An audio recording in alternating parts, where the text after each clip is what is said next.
एक ओर जहां कोविड महामारी की वजह से दुकानें और बाजार बंद हैं, तो वहीं दूसरी ओर सरकार ने रोड साइड ढाबों और होटलों को खोलने की अनुमति दे रखी है।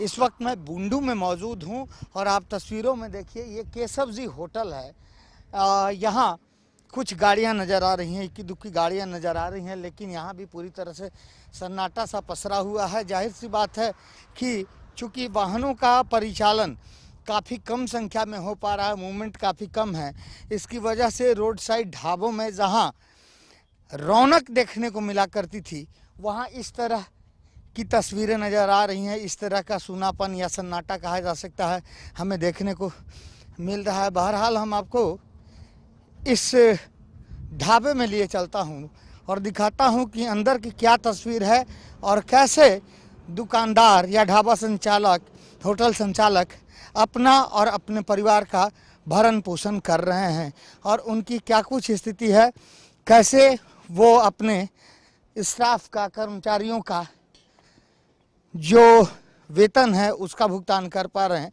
इसलिए आइए आपको सीधे इस ढाबे के अंदर लिए चलता हूं। यहाँ आप देखिए किस तरह से कोरोना गाइडलाइन का अनुपालन कराया जा रहा है। यहाँ बाकायदा बैरिकेटिंग की गई है, रस्सी डाला गया है, बिना मास्क के अंदर ना आए लगाया गया है। यहाँ कोई ग्राहक है या नहीं, इक्का दुक्का दो ग्राहक हमें नज़र आ रहे हैं जो भोजन कर रहे हैं, शायद काफ़ी दूर से आए हैं और शायद ट्रक चलाते हैं। जी, खड़गपुर। क्या चीज़ लेकर के आ रहे हैं? स्पेंच है, स्पेंच माइंस लोड है, हमको लुधियाना जाना है। बोलिए जी। रास्ते में कितनी दिक्कत हो रही है? भोजन पानी चलने में, गाड़ी खराब हो गई, बहुत सारी समस्याएं आती हैं। आप तो देख ही रहे हैं कितना समस्या है रोटी खाने के लिए। आप बताइए, आप हाँ, 2 बजे 3 बजे अनुभव कर रहे हैं। समस्या ज़्यादा है। ठीक है, माहौल के हिसाब से और कोरोना को लेके खाने पीने में भी दिक्कत हो रही है। दिक्कत क्या, हम लोग कभी बना लेते हैं रोटी, कभी होटल में खा लेते हैं। किसी तरह से ये लोग जहाँ जो मिला उसे खाकर अपना पेट भर लेते हैं। लोगों को, खास तौर से माल वाहक गाड़ियों को, चालकों को काफ़ी परेशानियों का सामना करना पड़ रहा है। ढाबे संचालकों की स्थिति बहुत ही दयनीय हो गई है। उनका रोजी रोजगार दिन प्रतिदिन छिनता चला जा रहा है। यह इस होटल के किचन की स्थिति है। कर्मचारी तो हैं जो अपना काम कर रहे हैं, लेकिन इनके पास भी काम नहीं के बराबर रह गया है। कितने ग्राहक आ रहे हैं पहले की तुलना में? फिलहाल अभी 10 ग्राहक है। हाँ जी, बताइए। लगी यही तो हम लोग खाना अपना बनाए हैं। कहाँ ग्राहक आ रहा है, कहाँ खाना कहाँ है, देखिए ना।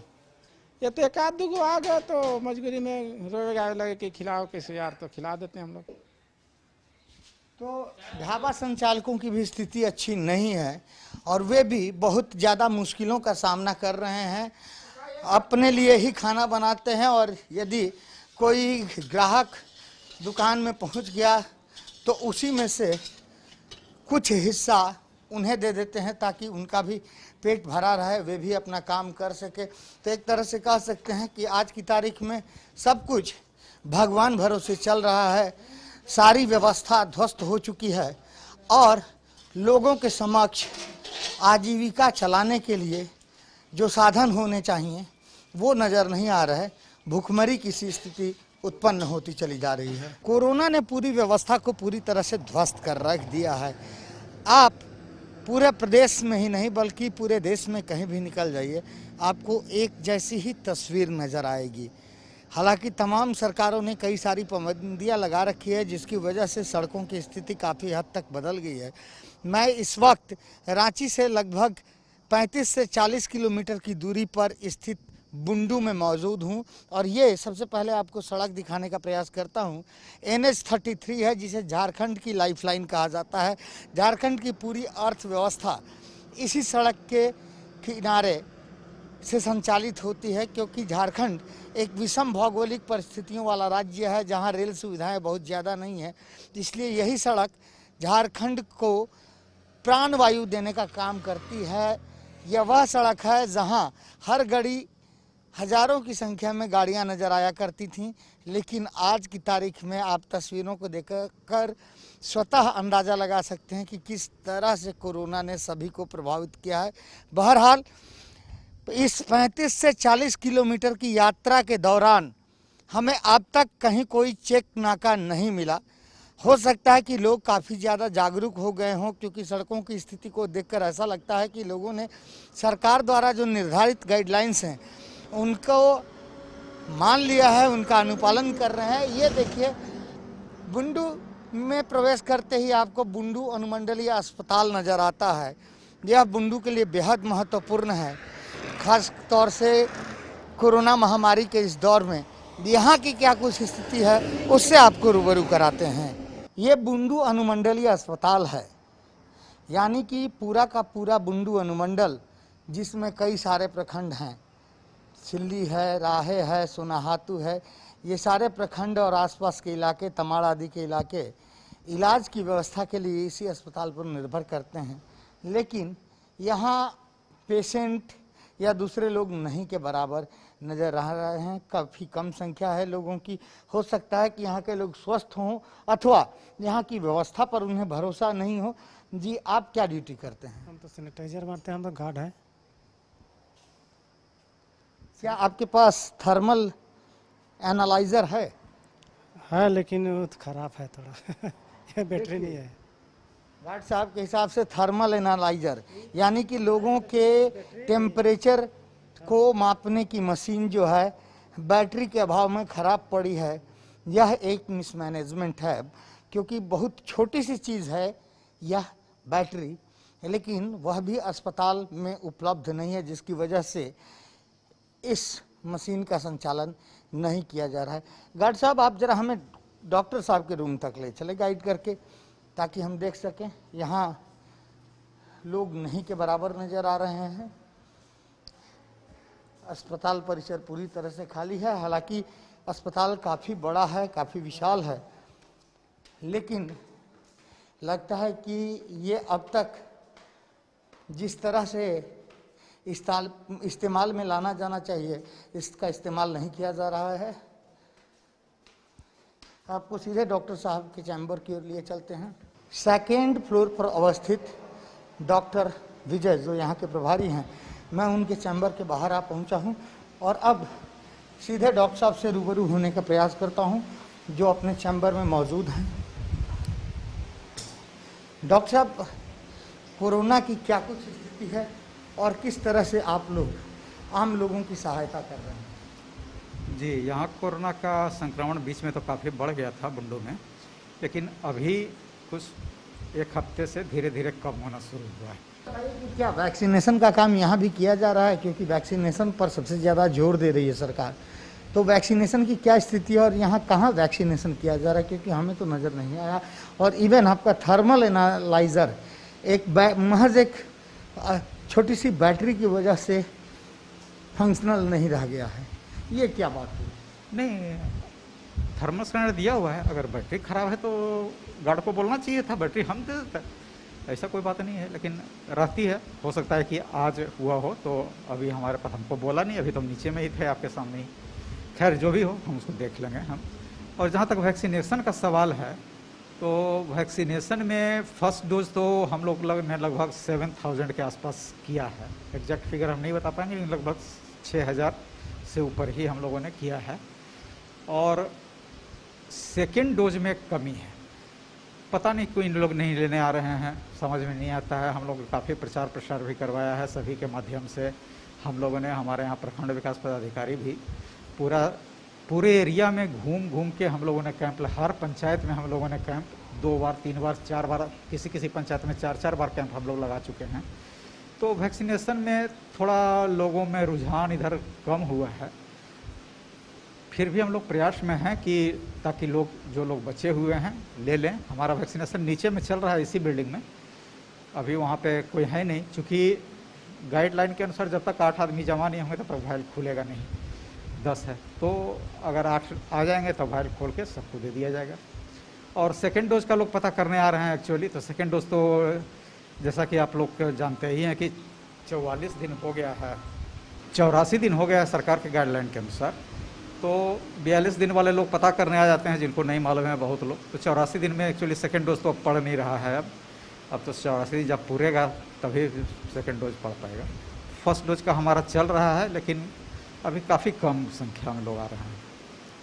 लगता है कि 45 के ऊपर का, चूँकि यहाँ 18 से 44 का अभी शुरू नहीं हुआ है बुंडू में। जिस दिन शुरू हो जाएगा तो फिर हमारा पिकअप पकड़ेगा, उम्मीद है। कोरोना से बचाव के लिए आप लोगों के स्तर से और क्या कुछ कदम उठाए जा रहे हैं जिनकी आप चर्चा करना चाहें हमारे साथ? कोरोना से बचाव के लिए तो सरकार का गाइडलाइन है ही, जो भी कोविड एप्रोप्रिएट बिहेवियर है, सोशल डिस्टेंसिंग का सलाह देना, मास्क पहनना और फिर सैनिटाइज़र यूज़ करते रहना, भीड़ भाड़ वाली जगहों पे नहीं जाना, हाट बाज़ार में भीड़ नहीं लगाना, सोशल डिस्टेंसिंग का पालन करना। तो ये सब हमारे तरफ से पूरा प्रचार प्रसार किया जा रहा है, सरकार के स्तर से भी, हमारे अस्पताल के स्तर से भी और यहाँ के प्रशासन के स्तर से भी। तो यहाँ चीज़ें कहीं ना कहीं अलग सी नज़र आती हैं, छोटी छोटी बातें हैं लेकिन बेहद महत्वपूर्ण बातें हैं। बैटरी के अभाव में थर्मल एनालाइज़र काम नहीं कर रहा, फंक्शनल नहीं है। डॉक्टर साहब के हिसाब से गार्ड को इन्हें बताना चाहिए।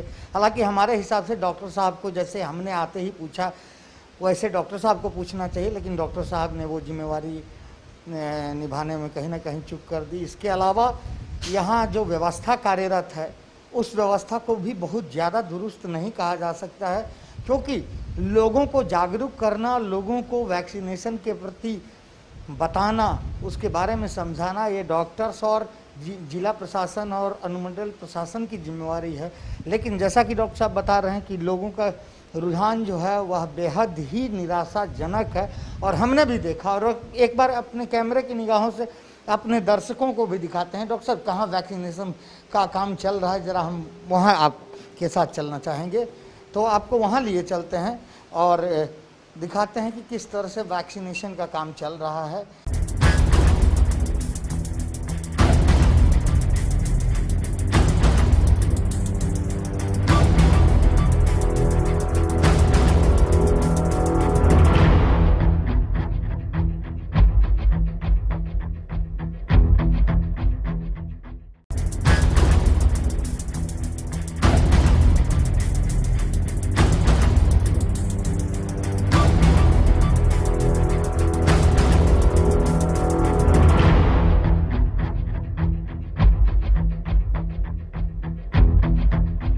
आपको हम दिखाते हैं बुंडू अनुमंडलीय अस्पताल स्थित कोविड टीकाकरण केंद्र। अब देखिए, ये कोविड-19 टीकाकरण केंद्र है। यहाँ टीके के लिए जितनी संख्या में लोग नज़र आने चाहिए थे वो नज़र नहीं आ रहे हैं। अभी अभी डॉक्टर साहब के कहने के बाद ये सिस्टर या फिर अपरिचित हैं, इसलिए मैं नहीं जानता, वो यहाँ आई हैं। आप बताइए कि कितने लोगों को आज आपने दिया है टीका? क्या लिस्ट? तो यहाँ अभी तक तो एक भी नहीं आए हुए हैं।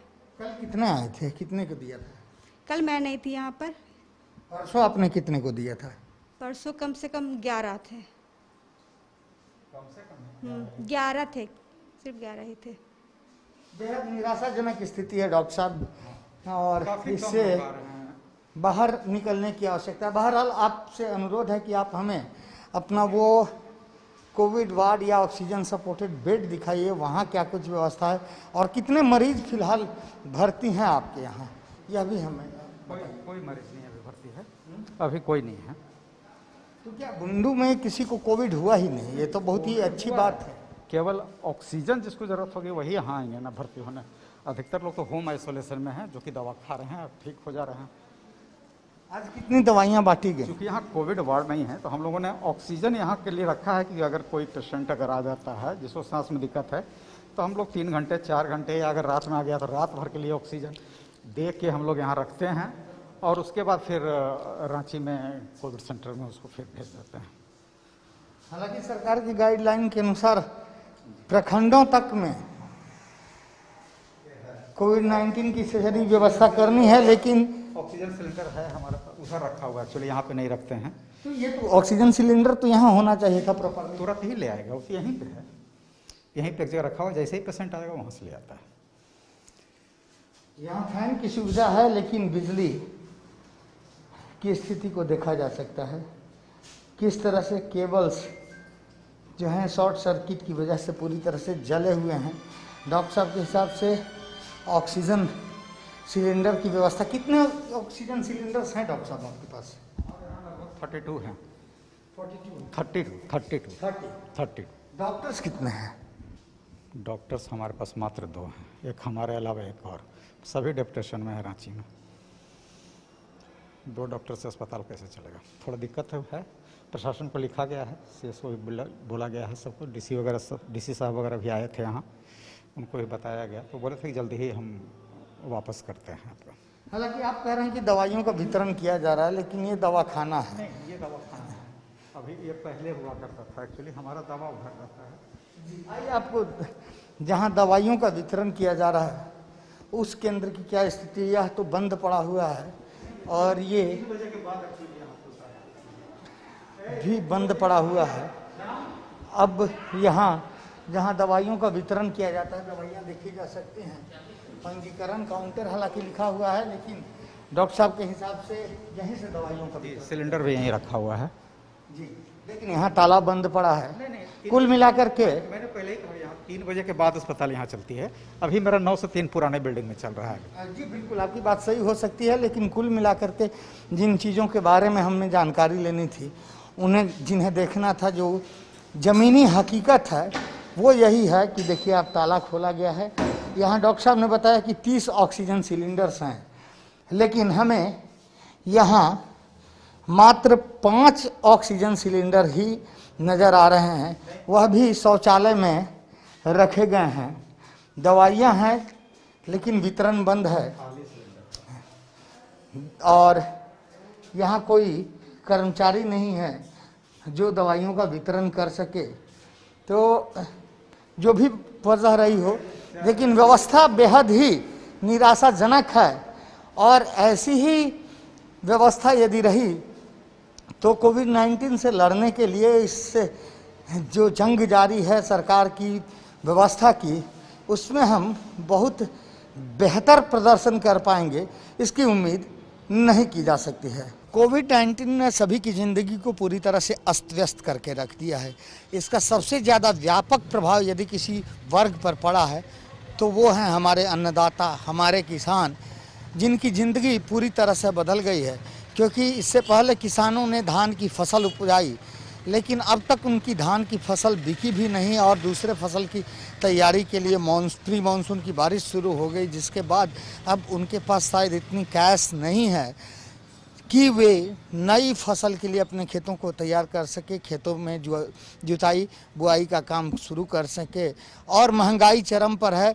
कृषि से संबंधित तमाम उत्पाद की कीमतें जो हैं वो आसमान छू रही हैं। इस वक्त मैं मौजूद हूँ बुंडू के एक खाद बीज बिक्री केंद्र पर, और यहाँ आप देखिए दुकान तो सजी है लेकिन किसान नज़र नहीं आ रहे हैं। पिछली साल की तुलना में इस साल खाद हो गए, बीज हो गए, कृषि से संबंधित अन्य चीज़ें जिनके बारे में आपको शायद ज़्यादा जानकारी है, कीमतें कितनी बढ़ गई?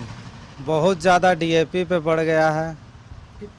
लगभग अभी DAP सुनने में आ रहा है 1900 रुपये बोरा हो गया, और यही DAP पिछले साल आपका 1200 रुपये बोरा था। और बीजा में भी दाम बहुत बढ़ गया है। अभी जो बीजा हम लोग अभी 100 रुपये में बेचते थे, वो सब अब हम लोग को लेना पड़ जा रहा है 100 रुपये लेना, ख़रीदारी पड़ जा रहा है। और जिसके पास स्टॉक है उन लोग के पास रेट बहुत ऊंचा है। कंपनी से DAP हम लोग को मिल नहीं रहा है। जैसे हम लोग का इफ़को कंपनी से भी आता है, तो मार्च के बाद से कंपनी भी DAP नहीं दिया है रेट के चलते। कहीं कंपनी वाला का भी कहना था कि रेट बढ़ेगा, उसके बावजूद भी अभी तक हम लोग को DAP नहीं मिल रहा है, जिसके कारण भी DAP का बहुत ज़्यादा रेट बढ़ चुका है। जी ये बताइए, आपकी दुकान में कोई किसान नज़र नहीं आ रहा है, जबकि खेती बाड़ी का सीज़न है ये। अभी तो काफ़ी भीड़ भाड़ नज़र आनी चाहिए थी, लेकिन देखिए अब 1 महीना के बाद पूरा सीज़न आ जाएगा। अब भी सीज़न आ ही गया है, सोचिए लगभग अब किसान धान लेगा, मकई लेगा, अभी सब लगने का टाइम आ जा रहा है। अभी जैसे बहुत किसान बोल रहा है हम लोग को आदी लगाना है, मकई लगाना है, लेकिन आपका मिल नहीं रहा है DAP का दाम इतना बढ़ गया है कि किसान लेने नहीं खोज रहा है। फसल अगर बेचने जा रहा है सब्जी, तो मार्केट में रेट नहीं है, 5 रुपये 2 रुपये किलो, इस स्थिति में आपका फसल बिक रहा है। क्या सारे लैंप्स चालू हैं बुंडू अनुमंडल के? बहुत लैंप्स चालू है, बहुत लैंप्स बंद है। और जो लैंप्स में अभी तक किसान दिया है उसको पूरा भुगतान भी नहीं मिला हुआ है। किसान भी परेशान है भुगतान के लिए। तो जैसा कि मैंने शुरुआत में ही कहा कि किसानों की स्थिति काफ़ी ज़्यादा दयनीय है और वे समझ नहीं पा रहे कि आखिर क्या करें, क्योंकि आज की तारीख में उनके पास इतनी कैश राशि नहीं है कि वो खाद बीज की दुकानों में जा कर के नई फसल के लिए खाद बीज परचेज कर सके, खेतों की जुताई बुआई कर सकें। जो लैंप्स खोले गए थे उनमें से ज़्यादातर लैंप्स बंद हो चुके हैं। जो चल रहे हैं वहाँ किसानों से धान की खरीद तो की जा रही है लेकिन भुगतान नहीं हो पा रहा है, अब तक भुगतान नहीं हो पाया है। इसलिए मजबूरन किसानों को बिचौलियों के हाथों अपने धान की बिक्री करनी पड़ रही है, जो औनी पौनी कीमतों पर धान की परचेजिंग कर रहे हैं। तो इस तरह से कुल मिलाकर के जो व्यवस्था है वह बुरी तरह से चरमरा कर रह गई है। खेती बाड़ी करने की बात तो दूर, अपना घर चलाने के लिए भी पैसे नहीं हैं। ऐसे में किसान नई फसल के लिए कहाँ से आगे आए, ये सोचने वाली बात है। और यदि किसान इसी तरह से खेती बाड़ी से मुंह मोड़ते रहे तो फिर हमारा, आपका, हमारे देश का और इस दुनिया का भरण पोषण कौन करेगा? कैसे सभी को भोजन की आपूर्ति हो पाएगी? यह एक बड़ा सवाल है जिसका उत्तर फिलहाल नदारद है। कोरोना महामारी से बचाव के लिए प्रशासन के स्तर से हर संभव उपाय किए जा रहे हैं। लोगों के बीच प्रशासनिक पदाधिकारी लगातार पहुंच रहे हैं, लोगों को समझाने बुझाने का काम किया जा रहा है ताकि वे ज़्यादा से ज़्यादा संख्या में वैक्सीन ले लें, वैक्सीनेट हो जाएं ताकि कोरोना के प्रसार को रोका जा सके। ये कार्यालय है कुमार नरेंद्र नारायण का, जो झारखंड प्रशासनिक सेवा के पदाधिकारी हैं और फिलहाल बुंडू में बीडीओ के पद पर कार्यरत हैं। हम इनके चैम्बर की ओर आपको लिए चलते हैं, यहाँ क्या कुछ गतिविधियाँ चल रही हैं उससे आपको रूबरू कराने का प्रयास करते हैं। तो यहाँ हमें जो तस्वीरें नज़र आ रही हैं, यहाँ बाकायदा अधिकारियों के साथ बीडीओ साहब की मीटिंग चल रही है। तमाम तरह के अधिकारी मौजूद हैं, पुलिस के पदाधिकारी, डॉक्टर और वो सारे लोग यहाँ मौजूद हैं जिनकी भूमिका आज की तारीख में कोरोना से बचाव के लिए अहम है और उन्हें सरकार द्वारा ऊपर से जो गाइडलाइंस जारी किए जा रहे हैं उनसे अवगत कराया जा रहा है। नरेंद्र जी हमारे सामने बैठे हुए हैं, बीडीओ साहब, और बता दूं कि मैं इनकी परमिशन से ही यहाँ अंदर आया हूँ क्योंकि बीच मीटिंग के दौरान अंदर आना एक अच्छी सभ्यता नहीं कही जा सकती, इसलिए मैंने पहले ही परमिशन ले लिया था। बहरहाल ये बताइए क्या कुछ गाइडलाइंस हैं, क्या कुछ आप लोगों के स्तर से प्रयास किया जा रहा है? अभी सरकार द्वारा निर्देश प्राप्त है कि सभी गांवों में हम लोग को स्क्रीनिंग करवाना है, साथ ही साथ टेस्टिंग भी करवानी है। तो इसीलिए आज हम लोगों ने प्रखंड टास्क समिति की बैठक की है जिसमें हमारे सीओ साहब हैं, हमारे अनुमंडल चिकित्सा पदाधिकारी बैठे हुए हैं, मार्केटिंग ऑफिसर हैं, बीपीआरओ हैं, सीडीपीओ मैडम बैठी हुई हैं, हमारे जेएसएलपीएस पदाधिकारी हैं, पुलिस पदाधिकारी भी बैठे हुए हैं। जिसको देखते हुए अभी हम लोग मान के चल रहे हैं कि गांव में कोरोना का संक्रमण धीरे धीरे फैल रहा है, तो इसको कैसे रोका जाए इसके लिए आज हम लोगों ने प्रखंड टास्क समिति की बैठक की है और हम लोग निर्देश दे रहे हैं कि प्रत्येक गांव में जाकर हमारी सेविका, सहायिका, एएनएम, जेएसएलपीएस के माध्यम से प्रचार करेंगे और स्क्रीनिंग करेंगे। यदि सर्दी, खांसी, बुखार के लक्षण आते हैं तो वहाँ हम लोग टेस्टिंग करवाएंगे और साथ ही साथ हम लोग मेडिकल किट भी प्रोवाइड करेंगे ताकि वे होम आइसोलेशन में रहकर जो है इसका लाभ ले रखें। यदि कोई उस तरह का सीवियर कंडीशन होता है तो उसको हम लोग एम्बुलेंस की व्यवस्था करवा रहे हैं और उनको हम लोग बेटर ट्रीटमेंट के लिए रांची भेजेंगे। साथ ही साथ प्रत्येक पंचायतों में हम लोगों ने जो है आइसोलेशन सेंटर बनाकर रखा है कि यदि कोई किन्हीं के पास जगह नहीं है, आवश्यकता पड़ती है तो उनको हम लोग पंचायत में भी रखेंगे और साथ ही साथ उनको खाने पीने की भी हम लोग व्यवस्था रखेंगे। और साथ ही साथ हम लोग प्रत्येक सेविका सहायिका को ऑक्सीमीटर देंगे जिससे वे ऑक्सीजन लेवल जांच कर पाएंगी। यदि 94 से नीचे रहता है तो तुरंत हम लोग को खबर करेंगे और उसको हम लोग बेटर ट्रीटमेंट ऑक्सीजन वगैरह के लिए हम लोग अपने हॉस्पिटल में रखेंगे और यदि उस तरह कंडीशन होगा तो हम लोग रांची भेजेंगे। जी, अभी हम लोगों ने बुंडू अनुमंडलीय अस्पताल का निरीक्षण किया था, जायज़ा लिया था, डॉक्टर साहब मौजूद भी थे और शायद हमारी वजह से उन्हें थोड़ी देर भी हो गई होगी। वैक्सीनेशन के प्रति यहाँ बहुत ज़्यादा जागरूकता का भाव है, एक भी वैक्सीन लेने वाला व्यक्ति हमें वहाँ नज़र नहीं आया, तो कि इसे क्या माना जाए? इसके लिए हम लोगों ने वैक्सीनेशन, चूँकि प्रारंभ में 45 वर्ष उससे ऊपर के लोगों का था, उससे पहले 60 वर्ष उससे ऊपर के लोगों का था, तो 60 वर्ष उससे ऊपर के लोगों को हम लोगों ने करवाया है और 45 वर्ष उससे ऊपर को अभी वैक्सीनेशन हुआ है। और अभी सेकेंड डोज की बात आ रही है तो इसमें हो रहा है कि सरकार का गाइडलाइन थोड़ा बढ़ गया है, अब 10 से 12 सप्ताह हो गया है, तो जिसके कारण हुआ है। और कुछ लोगों में भ्रांतियाँ भी हैं कि ऐसा करने से होता है लेकिन बीमार पड़ जा रहे हैं, तो इसी के लिए आज हम लोग बैठक रखे हैं। हम लोग जनप्रतिनिधियों के साथ ही बैठक की है और इसका लोगों में प्रचार प्रसार कर रहे हैं कि ये जो है सुरक्षित है, लोगों को बचाती है, लोग लें, अधिक से अधिक लाभ लें और हमारे कोरोना का जो चेन है इसको तोड़ें और कोविड से झारखंड और हमारे बुंडू को रक्षा करें।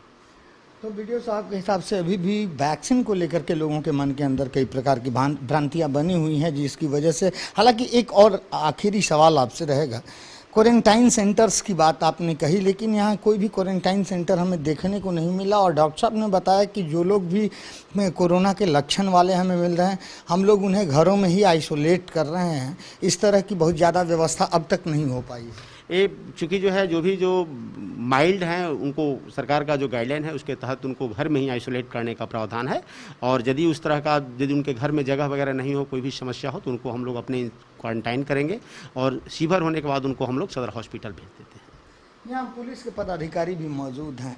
आप लोगों की, अमित जी, क्या भूमिका है, किस तरह से, चूँकि आप प्रशासन का वह चेहरा है जो सीधे सीधे नज़र आते हैं, चिन्हित किए जा सकते हैं, वर्दी होती है जो आपको दूसरों से अलग करती है, तो आप लोग अपनी भूमिका कैसे निभा रहे हैं? जी, जैसा भी सर ने बताया कि स्क्रीनिंग वगैरह होगी और ये क्या बोलते हैं उसके बाद टेस्टिंग वगैरह होगी, तो इसमें अगर कोई भी विधि व्यवस्था की समस्या उत्पन्न होती है तो उसमें हमारे पुलिस पदाधिकारी का उसमें ये रहेगा, सहयोग रहेगा, जिससे कि लोगों को ये किया जा सके उसमें। ठीक है, तो लोगों के स्तर से लगातार प्रयास किया जा रहा है, जिनके ऊपर भी जिम्मेवारी सौंपी गई है वे सारे लोग अपने अपने स्तर से अपना लेवल बेस्ट देने की कोशिश कर रहे हैं, ताकि ज़्यादा से ज़्यादा लोगों को वैक्सीनेट किया जा सके, ज़्यादा से ज़्यादा लोगों को कोरोना महामारी से बचाया जा सके, क्योंकि यह एक प्राकृतिक आपदा है और कई कड़े कदम सरकार के स्तर से उठाए गए हैं, कई पाबंदियां लगाई गई हैं, जो सरकार की भी अपनी मजबूरी है, क्योंकि किसी ने सोचा न था कि ऐसा होगा, लेकिन ऐसा हुआ, जिसका सामना न सिर्फ जो पीड़ित हैं वो कर रहे हैं, बल्कि तमाम लोगों को इसी स्थिति का सामना करना पड़ रहा है। तो बेहतर यही होगा कि हम सरकार के साथ ज़्यादा से ज़्यादा कोऑपरेट करें, प्रशासन को सहयोग करें और इस महामारी से जंग में हमारी जो भी भूमिका हो सकती है उसे बेहतर तरीके से निभाने की कोशिश करें। कैमरा पर्सन रिंकू के साथ आकाश भार्गव, न्यूज़ 11 भारत, बुंडू।